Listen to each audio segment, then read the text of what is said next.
메리 크리스마스 12월 25일 수요일 큐티 가이드 시작하겠습니다. 오늘 말씀은 동방박사들이 예수님을 찾아오는 그런 장면이거든요. 1번입니다. 동방박사들이 예루살렘에 온 이유는 무엇입니까?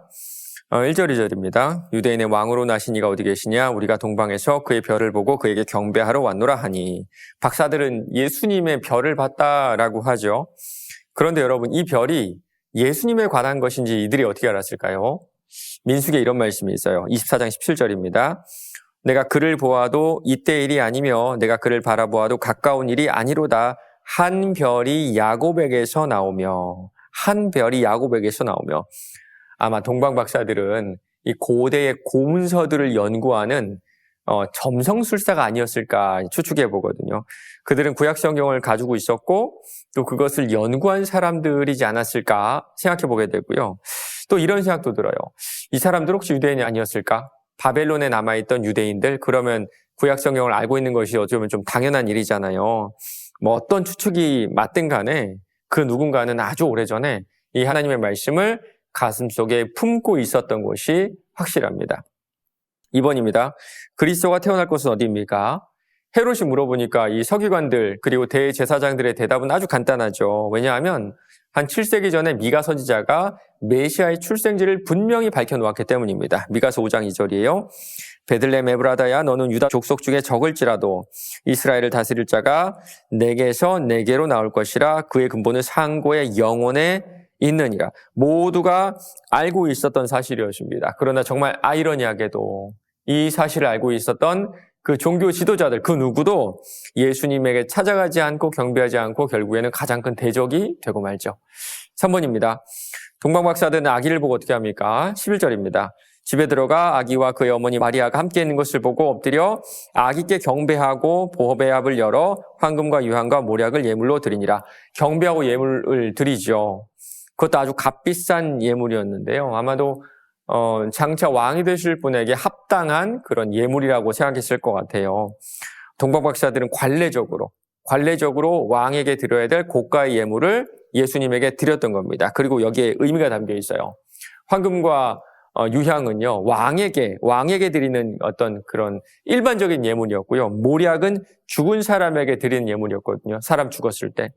이 모두 다 예수님께서 앞으로 하실 일에 대한 상징적인 어떤 그런 일들을 보여주고 있잖아요. 그리고 예물들은 또 이렇게도 주셨을 것 같아요. 이후에 요셉과 마리아가 헤롯을 피해가지고 그 애굽으로 도망치게 되죠. 돈이 있었을까요? 아마 많이 없었을 것 같은데 이 예물들이 그때 애굽에서 사는 유용한 자금이 되지 않았을까라는 생각도 하게 됩니다. 4번입니다. 예수님의 탄생에 대한 헤롯 왕과 이스라엘 백성의 반응과 동방에서 온 박사들의 반응을 비교하고 무엇이 옳은지 묵상해 봅시다. 헤롯은 상당히 불안했어요. 헤롯은 내 왕권에 위협이 된다고 생각하면 자신의 아들도 죽이는 정말 무자비한 그런 사람이었거든요. 하물며 이 메시아가 태어났다는 이 사실은 자신의 왕권에 대한 가장 큰 도전으로 다가왔을 겁니다. 그리고 예수님을 죽일 계획을 곧 세우게 되죠. 이스라엘 백성들은 어땠을까요? 이 3절 보면 이런 말씀이 있어요. 온 예루살렘이 소동한지라. 소동. 이 소동했다 이 말은 당황했다, 어려움에 빠졌다 정도로 해석할 수가 있거든요. 참 이상하죠. 온 이스라엘도 그렇게 좋아하진 않았던 것 같아요. 반대로 동방박사들은 기뻐했습니다. 10절 보세요.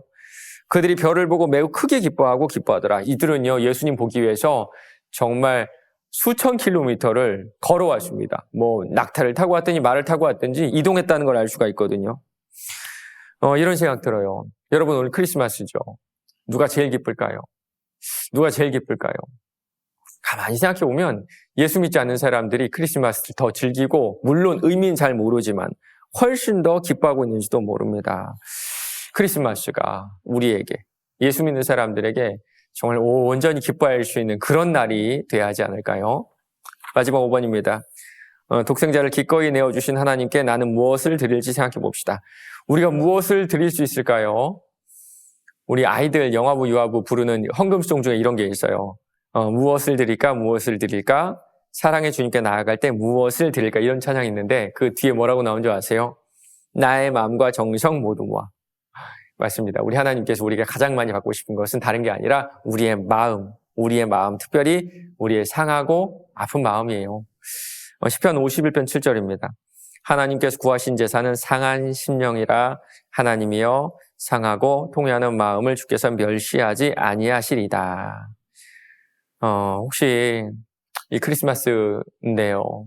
여러분 가정에 문제가 있으신가요? 건강에 문제가 있을 수도 있고 또 경제적인 문제가 또 관계의 문제가 있을 수도 있어요. 우리 이 시간 이 마음 그대로 이 무거운 마음 그대로 하나님께 드렸으면 좋겠습니다. 하나님 제 마음이 상했습니다. 제 마음이 무겁습니다. 제 마음이 도저히 지금 잡히지가 않아요. 이렇게 아프고 상한 마음을 받기 원하신 하나님께 내 마음 그대로 다 드렸을 때 우리 주님께서 우리가 상상하지도 못할 크리스마스의 기적을 우리에게 베풀어 주시지 않을까요?